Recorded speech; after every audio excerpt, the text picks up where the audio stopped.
just briefly, Rabbi Fratello has been coming to the Chevra Torah once a year during the summer. It started because he came up to visit his sister, I think in Long Beach, and we have been friends. And then he said, "What's happening? Can I come up? Can I come up and witness, participate in Chevra Torah?" And learn from you, Stan. Learn from you. Yeah, right. So I immediately said, "What a wonderful chance for me to get a week off." I mean, what a wonderful chance for us from Rabbi Fratello. The only unfortunate thing, and I know I've said this a bunch of times, is that every time he teaches, people love it. And that's why he doesn't get invited twice. It's just once a year, and you know, that's enough. Rabbi Fratello, serving a congregation, Reformed congregation in Boynton Beach. When he told me this morning, we had a little chance to gossip about you before class. 22 years, the same congregation. That's just amazing. And I picked up something which I did not know this morning. Rabbi Fratello makes furniture in his garage. He is a home furniture maker. And as his son goes off to college, he's making furniture for the dorm room. So Oh, nice. This is really very nice. So before we go on to that, happy 4th of July, everybody. Happy 5th of July, which is still a national holiday. And obviously, our hearts are still torn and aware of what's going on in Florida. And we dare not meet without, you know, expressing prayers and hope for the strength of the surviving families to deal with the horrendous loss. I do want to mention that I think I didn't write the note, the 17th of July, Erev Tisha B'Av, be aware of that. And Jim Ruxin, what's up with movies? Tonight we have a fun film to discuss. It's called Fisherman's Friend. It has nothing to do with being Jewish. It has everything to do with how to be a mensch by a guy who really steps up. It's about a bunch of fishermen in a small Cornwall village who sing sea shanties when they're not at sea or rescuing people lost at sea. It's a true story based upon a popular British singing group. And the music producer happens to witness them, and his boss at a record label puts him up to signing them as a joke. And he thinks it's a serious assignment and quits his job because they refuse to take the group on, and he goes the distance with them. There's a little bit of a romantic involvement there, but it's really the meaning of each other, the people in the town that go back generations and centuries together, and their respect for history and their heritage.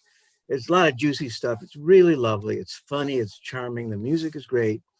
And it's a well-made film. So there's not a whole lot to talk about, but there'll be plenty because I'm sure you'll enjoy it if you catch it. It's available on Netflix, and the discussion starts at 7:30. And if you email me, I'll give you the Zoom link. And I'm going to put my email in the chat right now. That's it. Fabulous, fabulous. Thank you very much, Cindy. I know there's a sisterhood board coming up. Anything else happening in the Well, world? it's an open board meeting this Wednesday. They'll be sending out a notice. And Rabbi Davids will be coming to speak. She's head of adult programming, and she'll talk about her thoughts for the future and kind of the future of sisterhood at this point. But honey sales, this is the last week to get free shipping. It's on the WBT bulletin every day. It's just a really nice gesture to send to friends and family for the holidays. I know July 4th weekend, it's hard to think about Rosh Hashanah, but free shipping is nice. Fantastic. Any, Jim? Yeah, one quick thing. I just learned that Rabbi Nanas is moving her office to the university campus. Oh, So if that's more convenient to her, she will have hours there And she's totally open to meeting with you and hearing your ideas for arts education, adult education, very collaborative. Fantastic. Well, this thing is real, Jim. Okay, it's real, and that's great. Any other announcements before I turn to Rabbi Fratello? Okay, wonderful. Good to be with you, to see everybody. Yeah, Rabbi Fratello, they are yours. Okay. Well, first and foremost, dear friends, it's nice to be back with you all. As Rabbi Davids mentioned, I have had the good fortune of coming to study with you a lot over the last 5-6 years, beginning with a drive out to the university campus to meet with you all, and then the last couple of years doing it via the wonders of technology. And it's been a joy and a privilege to be able to do that. I've said before, and I'll say it again, your gathering is the closest that I found to what we do at home and what I remember at home. And so it feels very warm and familiar and very lovely. So I thank Rabbi Davids for the invitation of coming to be with you again this year. And it's nice to see some faces that are beginning to be familiar, which is a joy, and to see some new faces as well. So I look forward to getting a chance to know you and study a little bit with you. I usually start with the blessing for study. For those of you who know, if you'd like to join me, Baruch Atah Adonai, Eloheinu melech haolam, asher kitshanu b'mitzvotav, v'tzivanu la'asok b'divrei Torah. Blessed you, Adonai, our God, ruler of the universe, who hallows us with mitzvot and commands us to busy ourselves with Torah. And indeed, we are busy this morning with Parshat Pinchas. And I was reflecting when I was thinking about what I wanted to say to you folks this morning, and I realized that there's a story in Pinchas that we're going to begin by looking at, which is actually, I think, one of the most interesting and significant stories in all of Torah. And I've actually never taught my congregation this parsha because I'm almost always on vacation when Pinchas comes. But as luck would have it, I've taught it now to you before, and I'm doing it again. And it's the story of the daughters of Tzalafachad. And if you're not familiar with that, you're going to be okay in about 40 minutes because we're going to run it inside and out. We're going to talk about why it's important and why I find some real sort of meaning and significance in this. When we used to be able to meet in person, we'd all pull out our copies of Plout or Stone or Hertz or whatever Chumash we were partial to, and we kind of looked at it and read it together. When we switched to the Zoom format a year and a half ago, whatever it was now, I started in my congregation making a study sheet for the congregation every week. It began just with the Parsha, and back at Bereshit, back in September of last year, I began to bring in some of the commentary. And so I'm going to pull up a screen share, and hopefully you're going to be able to see this. So hang on just a second, see if I can share content here. Screen, okay, start broadcast, okay. So I practiced this. So can everybody see my screen right now? Are you looking at my screen? Are you still there? Yeah. Okay. Yeah, to come. All right. So There here it's is there here now. is. You ever see the Pinchas sheet? Yes. Is it working?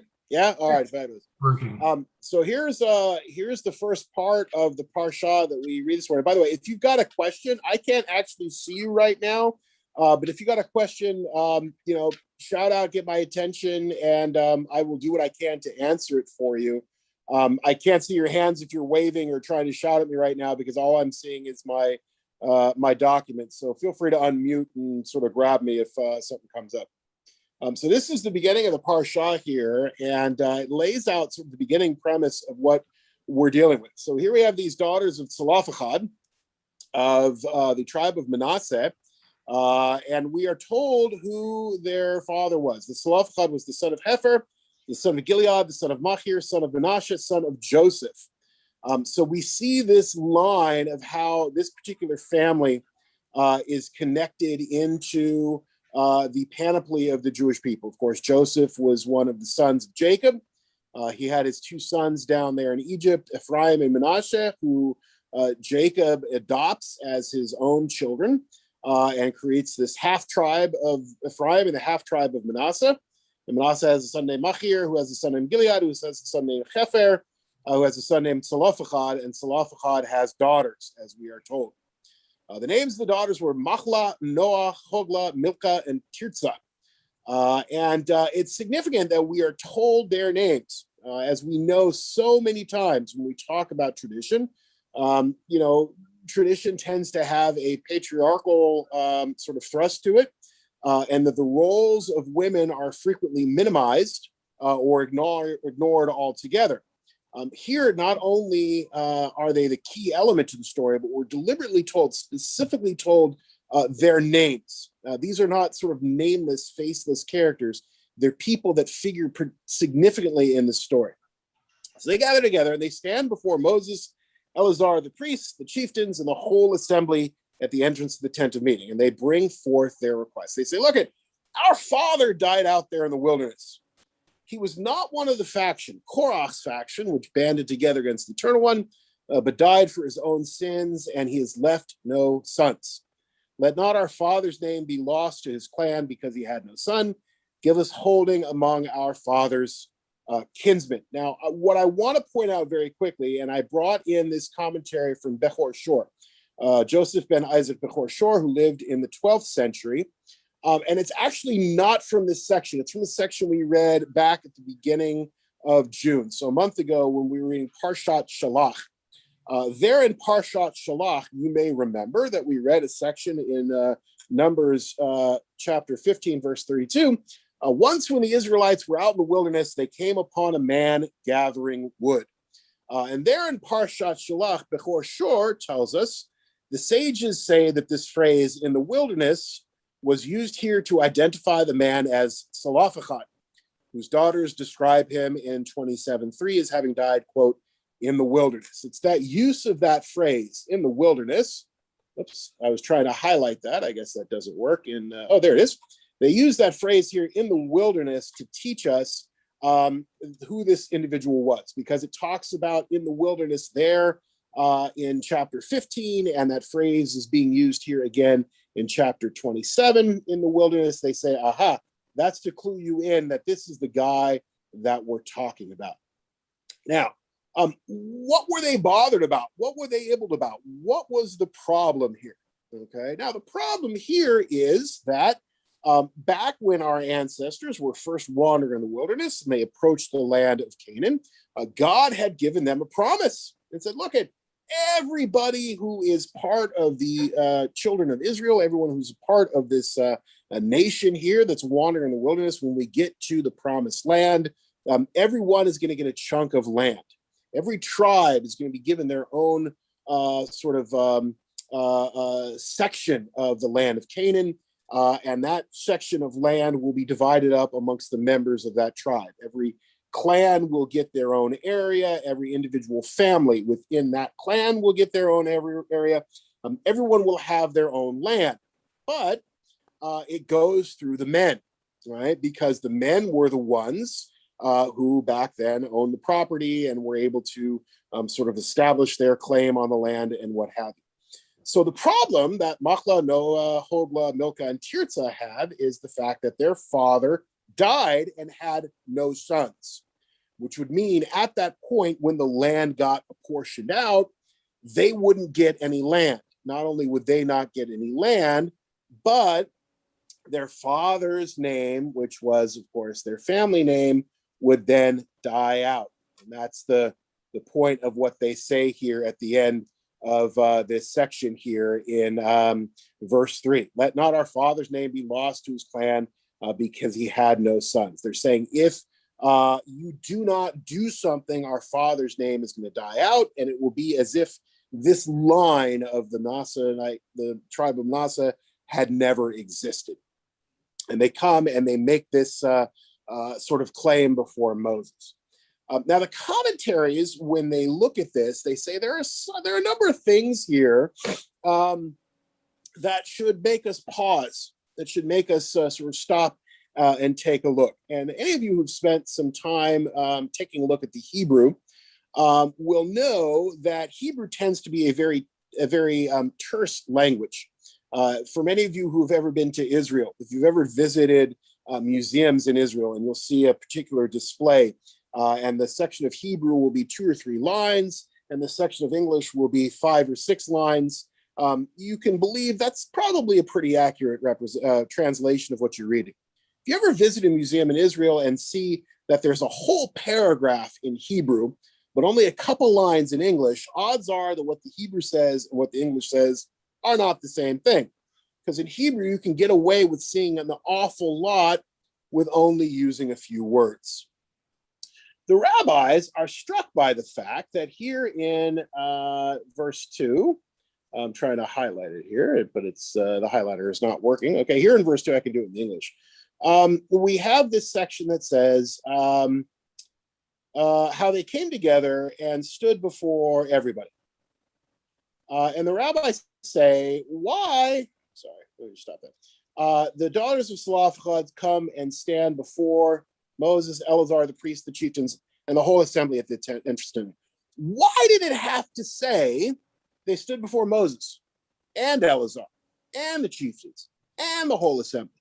Wouldn't it have made more sense for the text to have been terse and to say they came and stood before the leaders of the people, or they came and stood before Moses? Why are we told specifically Lifnei Moshe, Lifnei Eleazar HaKohen, the Lifnei Hanashim? Why are we told specifically these sort of groups of people?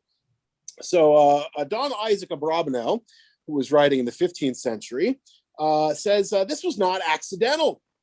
This was not in any way accidental. That in fact, the fact that we're told this specific group teaches us something very significant and very important about this Torah portion. Namely, they stood before Moses, Eleazar the priest, and the chieftains of the whole assembly at the entrance to it.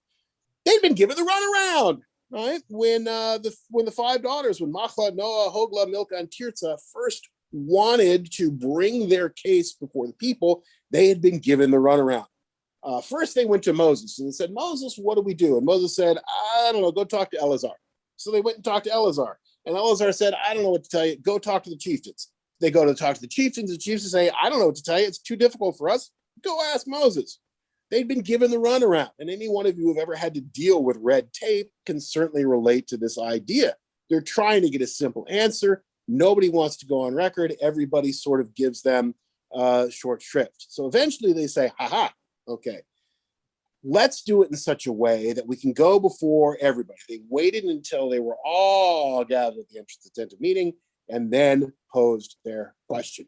And that way, if they cornered everybody at once, if they cornered all the men at once, they could put their question together and they would no longer get the runaround.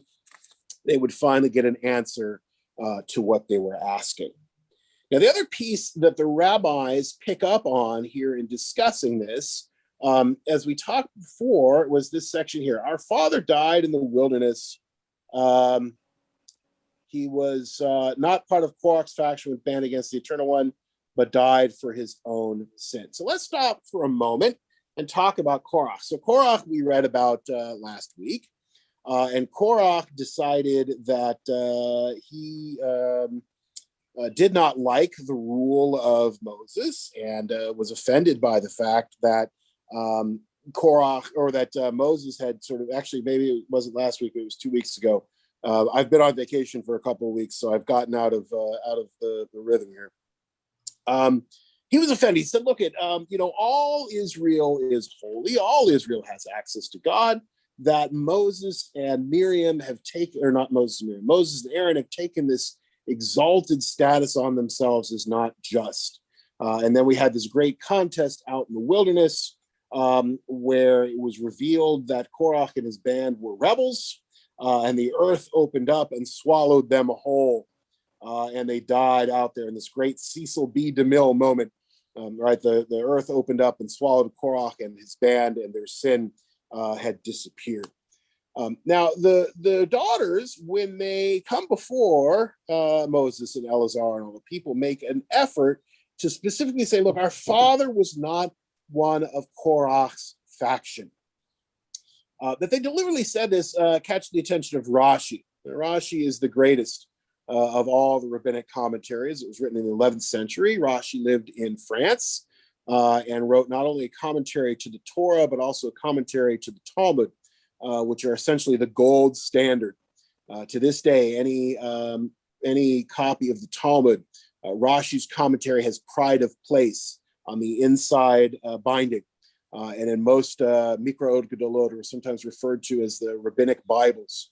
Rashi's commentary is the one of, he has pride of place because his is the first that you always run to begin to understand what the meaning of the text is. Even non-Jewish scholars who seek a deeper understanding of the meaning of the text, they seek out Rashi because he does a good job of blending together both his own ideas as well as quotations and citations from other places in rabbinic literature. He was not one of the Korach's faction, which banded together against the Eternal One. This is what Rashi is telling us to his note on verse 3. Since they were going to admit that he had died as a result of sin, it was imperative that they make clear that he was not one of the people who had grumbled about Moses, nor part of Korach's faction who agitated Israel against God. Right? They were very deliberate. They were saying, look, our father sinned and he paid for his sin. We're not trying to hide from that fact, but we do want to make it clear that he was not one of Korach's followers. He wasn't one of these guys who said, let's rebel against the leadership of God. Let's rebel against the leadership of Moses. He died for his own sin, which Rashi tells us. He did wrong, but he didn't lead others astray, which of course is an important distinction. Somebody who does wrong on their own account, okay, fine, I can understand it. But if you go wrong and lead others astray, this is something more problematic. Just because he had no son, if he had had a son, they wouldn't be demanding anything. The mention of this circumstance tells us just how intelligent they were. I want you to hold on to that thought for just a second, because we're going to end up coming back to that. Can I ask one question? Yeah, please, by all means. Actually, I have two questions. One is, okay, hang on just a second. Let me go back to this. if he died for he died for his own sin. Yeah. Is that merely an assumption because you die when you sin, or does it in fact mean they were aware of a sin? And my other question goes back to in the wilderness. Everybody's in the wilderness. That's the name of the book, and that's where they are. Yeah. All right. So let's go. Let's take a look at that first question first, Steve. So we have to, for a moment, suspend our own understanding of the problem of theodicy. Okay, and theodicy is the philosophical concept of when bad things happen to good people. Probably many of you have read the book. You're familiar with it. From the philosophical, theological world, the question of bad things happening to good people is this challenge of theodicy. Okay, as modern enlightened people, we understand that there are not clear connections between our accidents and our incidents. That is to say, what we do and what is done to us. Okay, although we are sophisticated enough to believe this, we're also human enough to say when something bad happens, why is this happening to me? I've never hurt anybody, right? I've never done anything wrong. As a rabbi, I can tell you, I've experienced hundreds of times that a person is suffering a terrible illness or a terrible disease or terrible circumstance, and a member of their family says, Rabbi, I don't understand why this is happening to me. You know, my aunt Gladys was a wonderful woman. She never hurt a fly. Why is she being punished like that? Okay. Now, the reason we say that is because tradition, which is different from our own modern interpretation, tradition wants us to believe that there is a one-to-one connection between our accidents and our incidents. Okay. And we know that because the book of Deuteronomy tells us that. Think for a moment about what we read the morning of Yom Kippur. Who's been to services the morning of Yom Kippur? Okay, we read Netzavim Vayelech, okay, and in there it says clearly, as clear as day, if you do good things happen to you. If you do bad things happen to you. It's as clear as crystal. Now, the problem, of course, for us is the world doesn't work that way. The daughters of Zelophehad, however, if this is an accurate reflection, if this is an accurate record from a conversation that was actually had out in the wilderness 3,000 plus years ago, or if this was merely something that somebody wrote that reflected the attitude of our ancestors 3,000 years ago. Ultimately, it doesn't matter. What matters is there's a reflection of an understanding. Salafachad died without sons, and he died in a way that was unexpected, that was not part of the normal rhythm and flow of life, whatever that death may have been. The daughter said, our father died unexpectedly without leaving sons. He must have committed some sort of sin, and on account of his sin, God took his life. Okay, that's the philosophical, theological logic under which they're laboring. Okay, and that's part and parcel of what they say. And again, like we talked about a few minutes ago, the rabbis seek to explain what that sin was. And one argument that we had from Bechor Shor, in the 12th century was he died because he violated the Sabbath.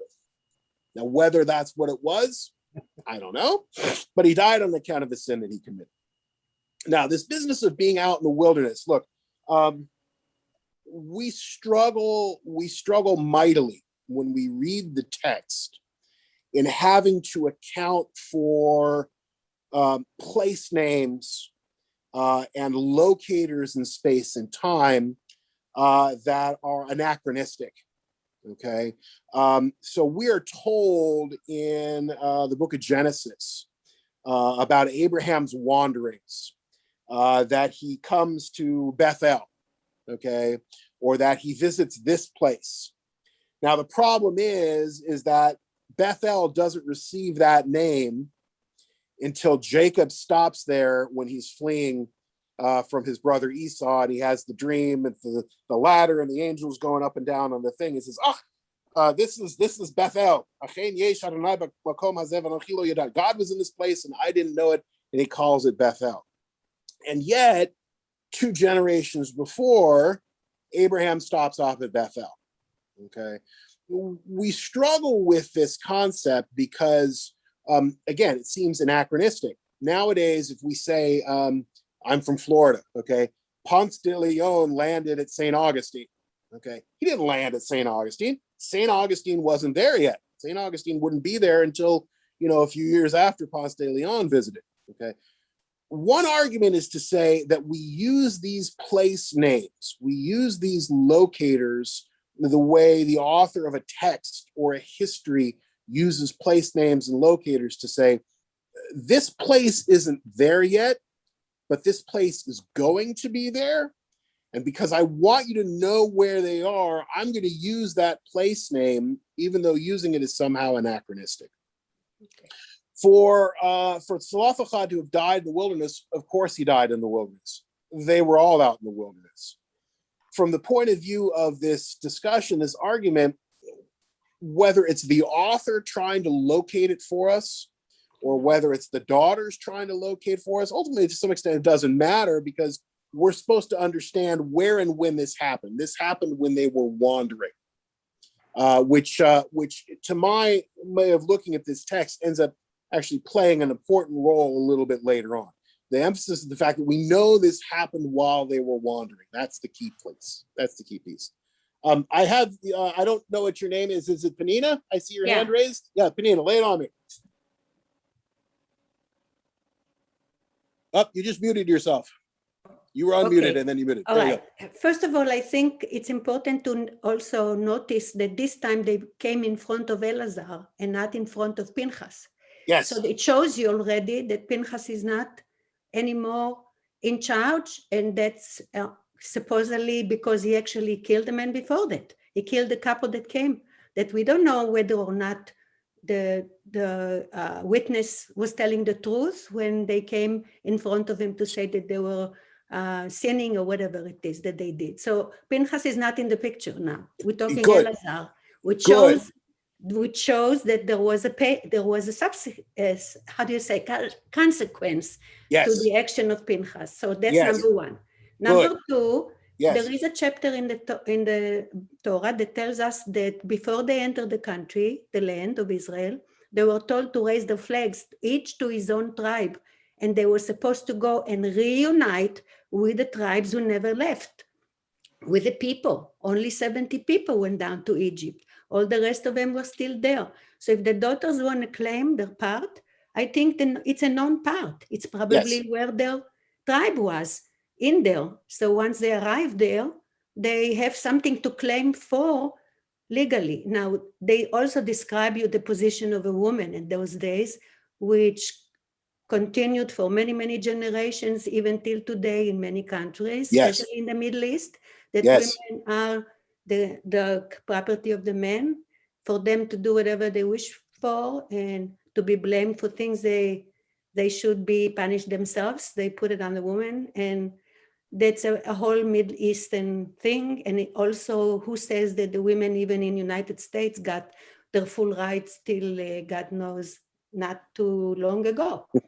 So Penina, if I we think if I we think were so. It tells us stuff that sometimes we say what comes first, the chicken or the egg. There is a lot of things in the Torah that it really doesn't matter. It's Yeah. just to teach us a lesson. Good. So, like I said, this Okay, is the lesson that I'm Penina, learning from this little Penina, piece. That's it. Penina, if we were in person, I would, and it wouldn't start people talking, I would kiss you because you're leading me exactly where I want to go. Okay, so God bless. So let me go back to the share here, and let me show you this next bit of commentary, because it's absolutely what Penina was talking about. Okay, it's absolutely what Penina was talking about. So let's go back to this section here. So the next bit of commentary I want you to look at was written by a fellow by the name of Nachmanides. Now, most of us have heard of Maimonides, okay? Rabbi Moshe ben Maimon, who lived in Spain and eventually moved to Egypt, and he died in Egypt, and his body was brought by an unguided camel up to the Promised Land, and he was buried in Eretz Israel, and you can go visit his tomb if you'd like. Nachmanides lived about 100 years later. Similar name, completely different kind of, well, not completely different kind of guy. Both Nachmanides and Maimonides were proponents of a more rational approach to Jewish thought and Jewish study. Whereas Maimonides, however, came down solely on the side of rationality and rational thought, Nachmanides tended to have much more of a foot in the world of tradition. Nachmanides also wrote a great commentary, and part of the reason I like his commentary is because he does a good job of bringing in what others have said, but also offering his own spin and his own sort of twist on this bit. So let's take a look at what Nachmanides says. It's actually going to address part of what Penina was saying. So he comments also on verse 3. He was not one of the faction. All right. So now what Nachmanides does is he begins by bringing in what the others have suggested. What Rashi's comment does not explain is why they did not simply say, sorry about the typo, that should be say, as they ought to have, our father died in the wilderness and has left no sons. Okay, now what Nachmanides is saying is, look, Rashi goes into this question, but he leaves out the important part. He leaves out an important part that they talked about this business of the sin. It's not that their father died in the wilderness. Lots of people died in the wilderness. It's the fact that they specifically bring up this bit about sin. The sages, as Nachmanides continues, say they were forced to point out that he was not part of the faction, quote unquote, because Korach's faction did not inherit a portion in the land. Ibn Ezra, who's also one of these commentaries before Rashi, explains it this way too. Now we get Nachmanides' own take on this. But in my view, what they thought was that Moses hated Korach's faction more than any of the others who had sinned in the wilderness, since their actions had been directed against him personally. Right?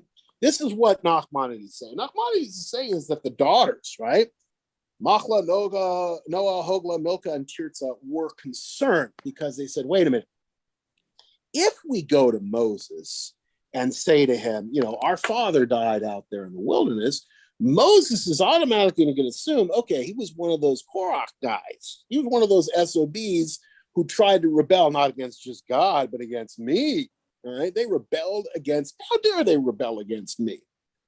I'm not going to listen to them. I'm not going to show them any deference. I'm not going to show them any favor because of what they had done. All right? They thought, as Nachmanides continues on, that they sorry, I'm trying to get this to highlight, that they would, there it is. There we go. They thought that out of hatred for Korach and his faction, Moses would think, may no one show him mercy, may none pity his orphans, may God be ever mindful of his father's iniquity, as we are taught from Psalm 109. Okay? They therefore went out of their way to make sure to inform him that their father was not one of them, and hinted that he was not of those who perished in the various plagues. He had simply died in his bed. Right? Now, Nachmanides arrives at that conclusion because he says they're never told how it was specifically that Zelophehad died, merely that he died on account of something he had done wrong. He either didn't know what Bechor Shor taught us about he died because he violated the Sabbath, or he merely chose to ignore that because it didn't fit his particular argument. What Nachmanides is driving at is the key reason why this whole section is important. It's about the land. It's about the land. If Zelophehad had in fact been one of these followers of Korach, then not only should he not inherit his name, but his name should be blotted out. He shouldn't be remembered. We shouldn't remember him. We shouldn't celebrate him. Nothing of his life should be carried on. They say, no. He was not one of these guys. He was not one of these guys. He did his own things wrong and he paid for it. But his line, and therefore our line, should not perish on account of that. Now, the thing, and this goes back to something Pinchas was saying a moment ago, the thing that strikes me as so significant is how much time and effort not only the Torah spends. Remember, we looked at this. This is just 4 verses, right? These are just these 4 verses that start out with this conversation. And now we have all these bits and pieces that we brought in together from all these commentaries. And I assure you, this is just a smattering of what the commentaries have to say on it. Right? And there's a question as to why. Why did Torah spend so much time dealing with this? Why did the rabbis have to spend so much time dealing with it? Why do the sages talk about the story and again and again? Well, we find out here in verse 5. V'yakrav Moshe et mishpatan lifnei Adonai. So Moses brings this question, this case, before the Eternal One. God replies in response, Ken banot Zelophehad. Ken, you know what? The daughters of Zelophehad, they have a point. They have a point. They're right. Right? What they've said to you is correct. The plea of the daughters of Zelophehad is just. You should give them a hereditary holding amongst their father's kindred, transfer their father's share to them. And that's the key point that we end up wrestling with here. That's the key point that comes back to us that says that God's self says they got a point. They've got a point. Now, I personally believe that this was an effort on the part of tradition, and to a certain extent, you could say God, because even if God didn't necessarily write Torah, I certainly believe that God's the impress of God's hand, if you will, is definitely on this text, this revealed holy text. Right? It teaches us something significant, that the women have a right to not only bring forth their case, but to have their case heard. And it's frustrating that they have to go to the lengths to which they did. As Abravanel tells us, they gave them the runaround. But as Rashi teaches us in his comment here to verse 4, right, they're mentioning this circumstance tells us just how intelligent they were. Zelophehad's daughters saw the situation clearly for what it was. These were not just any random women. These were smart, capable women who saw and understood the situation for what it was. They said, our daughter died. Our father died. Where's that going to leave us? We're going to be out in the cold. We're not going to receive a portion. We're going to be stuck. Our father's name is going to die out. That shouldn't happen.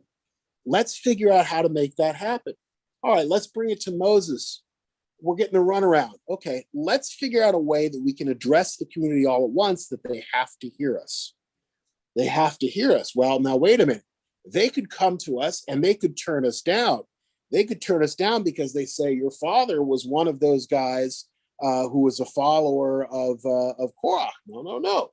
We're not going to emphasize the fact that he was a follower of Korach. We're going to emphasize the fact that he wasn't a follower of Korach.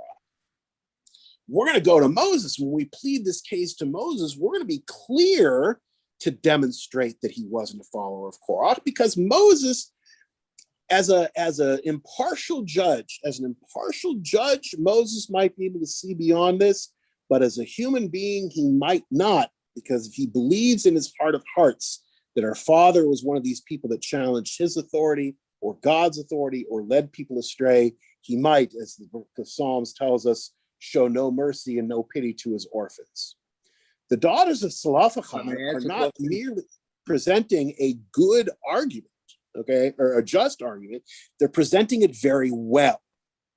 They're making their argument very well. They're putting God in a position where, in essence, God can't say anything other than the plea of Zelophehad's daughters is just. Rabbi, you should give them their whole. Rabbi, Yes. May- Let's but stop all this. who's and going we to can see- take care of the Just give me a second. land? Just give me a second. Give me a second so I can see everybody.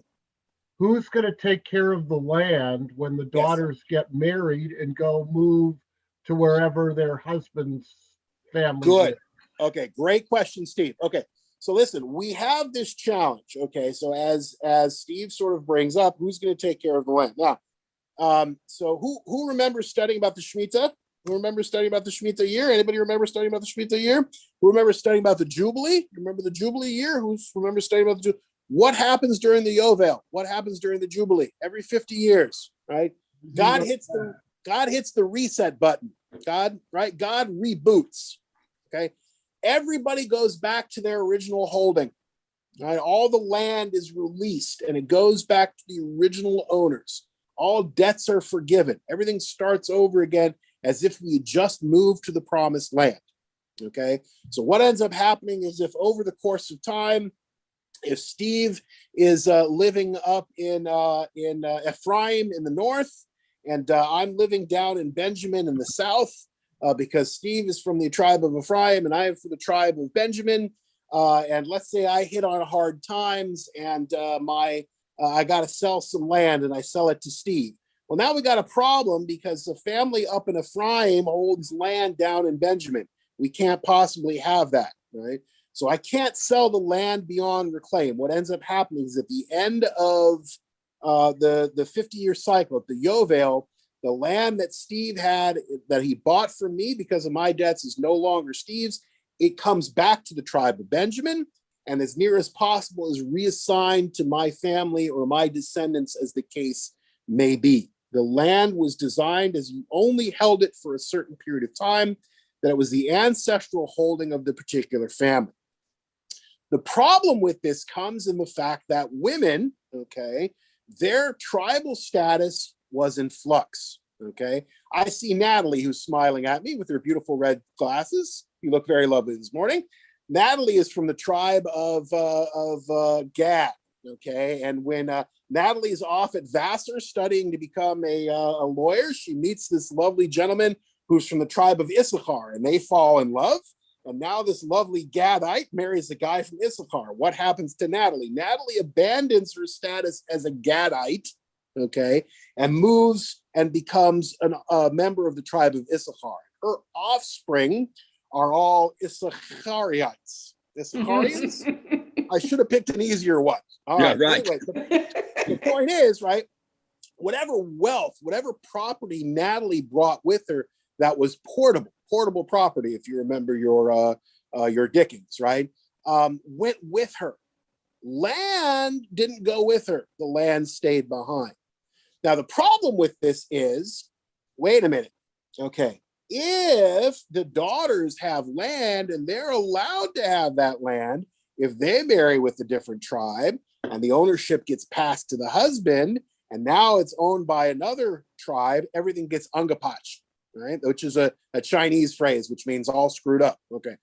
Point is, later in Torah, we're given a sort of addendum to this that essentially says, it concretizes the fact that women are allowed to inherit property in the instance where their father has no sons, provided, this is the provided, they marry a family from the same tribe. Okay, so these daughters of Zelophehad were allowed to inherit the property that by rights should have gone to their father's sons, but because there was no sons, it went to them. Only provided they married others from the tribe of Manasseh, because then the land will continue to be held by the right tribe. If they choose to marry men from other tribes, they no longer have the right to inherit that property. That property is then assigned to the nearest male relative, essentially. And that's the way the consistency, okay, of the system of allotting of the land is maintained. You understand? Can I ask a question? Absolutely, Herman. How are you, sir? Fine, thank you. It's good to see you. Rabbi, if I'm not mistaken, yeah, if a father has sons, yeah, it's the eldest son who inherits. Am I correct? Yes, to some extent. But here is a case where a father had daughters and the daughters, plural, inherited. Yeah, so what we have is one of the challenges that we face in tradition, and it's a place where Judaism, or let's say the Israelite culture, was significantly influenced by the world in which it evolved. Okay, in the ancient Near East, they practiced a system of sort of inheritance whereby the eldest son got everything, right? And basically then took on the status of, to mix metaphors, the paterfamilias, right? He became the head of the family, and everything continued on down through him. And this, by the way, just as an aside, if in about 5-6 months, when you read the stories about Jacob fleeing with Rachel and Leah from Laban, it makes the theft of the idols. Remember, Rachel steals Laban's idols. She didn't steal them for the sake of idolatry. She stole them because they were the family idols. The family idols were passed from father to son and the head of the family. And the ownership of those idols represented the ownership of the family's wealth. When Rachel stole the idols, symbolically, what she was doing was stealing her father's wealth, right? The land, the property was handed from father to eldest son. If you were the second son, best of luck to you, right? You were thought to then head out on your own and essentially start your own family. And you would become the head of whatever this next sort of family line was. You would be allied to your kin, okay, but from the point of view of getting a share in that wealth, you were left on your own. That was the way the ancient Near East worked. Judaism brought in a unique element. I'm going to say it wasn't uniquely unique. There were other people that did it, right? That yes, the head of the family got the sort of double portion, okay, but the others in the line of the family were allotted some part of that wealth, and we see bits and pieces of it before our entry into the land, where we see it really come into play in a significant way. Hold on to that for a second. Where we see it in a significant way is once we enter the land. And now we assign land to the tribes. The tribe of Judah gets this chunk of land. And then Judah has the obligation to assign chunks of land to the various clans within Judah. And then the various clans assign land to the individual families within Judah. Think of the Northwest, Northwest Compromise? I forget what the term was. When the land of the Louisiana Purchase was divvied up, they divided into blocks and sections and area and said, okay, this is for this and this is for that. Everybody has this chunk. It was a similar kind of idea, maybe not in exactly as clear cut a way as the Americans did it in the 19th century, but it was that idea. So even though there were 5 daughters, okay, they each got a share. Had there been 5 sons, each would have gotten a share as well. The eldest might have gotten more, okay, but the other sons would have had a share in that land, because the interest would have been that every family had the ability to survive and support themselves. So I have a When we start- question. Had 2 seconds, Larry. When we started talking about this, somebody shouted out, "Well, what about Jacob?" Absolutely. What about Jacob?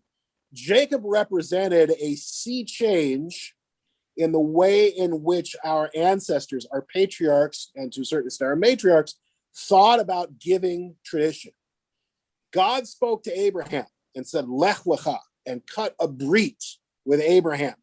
And Abraham had this situation where he said, "I need to pass on the brit." Right? Who gets it? Right? I have these sons. Which one do I choose? Okay. When Isaac won out and won the brit, it was his job to pass down the brit, to pass down the covenant. Similarly, Isaac had 2 sons. He had to make a choice. Which one am I going to give it to? He gave it to Jacob. Jacob was an innovator. Jacob, to a certain extent, was the greatest of all of our ancestors, because he's the one who had the idea where he said, wait a minute, why the hell do I have to only give it to one of my sons? I got 12 sons. Why not give them an equal share? Right? He was the innovator that kind of came up with this idea, at least from the standpoint of the covenant, that it didn't solely go to one person or another. It could go to all of them equally. Right? If he hadn't done, and it's right that Jacob is called Israel. Right? It's right that Jacob is called the father of the Jewish people. He is the father of Israel, because without him, it would have gone to one of his sons, which would have gone to one of his sons, which would have gone to one of his sons. There'd be 25 Jews in the world today. Right?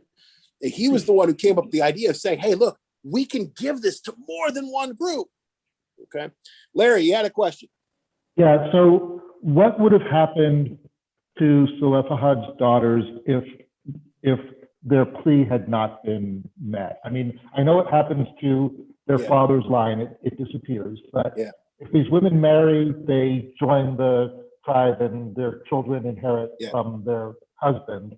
But what happens to them if they don't get married? Do their uncles have to take care of them, or are it's very, very complicated. It's very, very complicated. It's complicated because on the one hand, we bring our own sort of values to this, which are 20th century values, which are very, very different from the values that our ancestors had. Number 2, it's difficult because it's never totally spelled out in tradition. It's never totally spelled out in Torah. Okay. We have insights. Okay. We know many times in tradition, we are told to plead the cause of the widow and the orphan and the stranger. Okay. Why the widow, the orphan, and the stranger? These were the powerless in society. These were the powerless in society. The widow had no husband. She had no one to, quote unquote, protect her. The orphan had no parent to protect him, right? The stranger was powerless. You had no protection in society. We were obligated to look out for those who did not have power. There was a certain understanding amongst our ancestors that a woman went from her father's house to her husband's house. Why? Because that was the only way she was safe. Either her father looked out for her and her brothers, or her husband looked out for her. Okay. In the absence of that, she was powerless. She was at risk. On the other hand, okay, we know from bits and pieces of tradition that we read, other people in text, we know about formidable women. We know about powerful women. We know about women who had, a certain amount of authority. Okay, and from Miriam on down the line, there's when the temple was standing in Jerusalem, there was an area, one of the courtyards was called Ezrat Nashim, the women's courtyard. And it was customarily thought that it was called the women's courtyard because that was as far as women were allowed to go into the sanctuary. There's other scholarship that would suggest it was called Ezrat Nashim because they paid for it. It was the women's courtyard because they raised the money and paid for it. Okay. When I was in rabbinical school at the Hebrew Union College in Cincinnati, there was the sisterhood dormitory. Okay. It was called that because the sisterhood raised the women of Reform Judaism nowadays, right? Raised the money to pay for that building. So it's difficult for us to know exactly, because on the one hand, we're never told clearly what would have happened without them. But on the other hand, we know from our own values and our own ideas that women are not helpless. Women are more than capable of taking care of themselves. And I think part of the lesson that's supposed to be drawn out of this story is that point exactly, right? You have Rashi saying, look how smart these women were, right? You have Nachmanides saying, look how carefully they crafted their argument. You have God's self saying, their plea is just. What they're telling you is correct. To me, that suggests that despite the misogyny that is common in Jewish tradition, despite the chauvinism that we know exists, despite the male-centric aspect of tradition, there is at least in some areas an undercurrent of an understanding of the power and autonomy that women can have. And I think it's important that we don't lose sight of that. That's, Yeah, I mean, again, at the outset when we were talking about the story, part of the reason why I said this is a story that we think we have to deal with. Part of the reason that I think this is an important story is precisely because it leads us in a direction that we are not used to going. Yeah, and the reason I ask is, well, I'm happy to have a pro-woman tradition in our background. I wonder whether the rule that they made actually reinforces the traditional patriarchy, because the alternative could have been something more challenging to the social structure. Well, look, and the truth is, the truth, Mary, is, Larry, we can say that about a lot of things.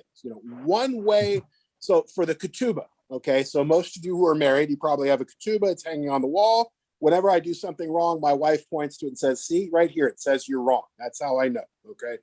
The ketubah, if you look at it from purely the point of view of a legal document, okay, the ketubah exists to protect the rights of the woman, because the ketubah details what property she brings into the relationship, right? And it's guaranteed because should the relationship fail, it guarantees what property she is entitled to bring out of the relationship, okay? However, some people take that and twist that, right, into such a way as to say, no, that's all she's entitled to, okay? In the same way, look, there are 613 mitzvot, right? 365 that we're supposed to do and 248 that we're not supposed to do. Tradition teaches us that the 248 mitzvot that we are, or am I getting it wrong? Stan, Rabbi, am I getting it wrong? It's the other way around. All right. The 248 dues, okay, are time bound, and women were exempt from keeping the 248 time bound mitzvot because their time, quote, was not their own, right? They had to take care of their kids and manage the household and what have you, okay? It wasn't a far leap from saying women were exempt to saying women were forbidden. And that's part of what happens, that there may be places in tradition where these rules were put into place to protect women and to guarantee their autonomy in society, and through the various forces that may be that got switched to not protecting them and not granting their autonomy, but in fact limiting their freedom and limiting their autonomy. And that's part of the struggle. Look, we still have to struggle with that today. We in the 21st century, we're still fighting the exact same struggle. So daughters don't have to obey their parents? Do daughters not have to obey their parents? Yeah, that's an affirmative commandment. Listen, it becomes a complicated, it becomes a very complicated situation, Steve, because what is defined as a positive mitzvah, a mitzvah ta'aseh, a mitzvah that we're supposed to do, versus a mitzvah lo ta'aseh, a mitzvah that we're not supposed to do, it becomes very problematic of how you parse that, right? What's the fourth commandment? Remember the Sabbath day and keep it holy. Don't do any work. Okay. Now we've got two. We've both got a positive and a negative. Okay. Which in tradition is a positive and which in tradition is a negative? And how do you know which you do? You know, fortunately, listen, most of this was written before Al Gore invented the internet. Okay, so people didn't have anything to do. They had lots of free time. They could sit up all night arguing about this Chazarai, which is why, you know, you've got 3 Jews and you've got 45 opinions, because we've got thousands of books that ask the exact same question and parse it out, you know, any number of ways you possibly can. Rabbi, we're going to have to Finish. bring a close. I think I got a message from heaven that the use of the word Chazarai in this Yes. and that our study must be over. Oh, okay, fair enough. I'm going to give you the last word so that I'm going to say in advance, this was beautiful. This was intense. This was serious. You prepared. By preparing, you honored us, and we love having you. And unless the responses are too positive, I look forward to inviting you back next year. You're the Listen, expert. it'd be a pleasure. And if anybody would like, I'm happy to send you a copy of this text sheet so you can see there's other commentaries that we didn't look at from, actually there's some interesting stuff that comes at the end of chapter 27. And there's some good bits and pieces from the other rabbinic commentaries. If you'd like, Stan, I can send it to you, or if you want to send everybody my email address, I'm happy to send I it to have you. the email address. Anyone who's interested, contact me. I'll put you in contact with Rabbi Fratello. And I'll be happy to share it with you. So Thank you. Toda rabba. you're welcome, friends. It's always good to see you. Shabbat shalom. Thank Shabbat you. shalom. Thank you. Have a Shalom, everybody. great summer and stay safe, everybody. Thank you. Toda rabba. Thank you. Thank you. Wonderful. Shabbat shalom. Shabbat shalom. Shabbat shalom.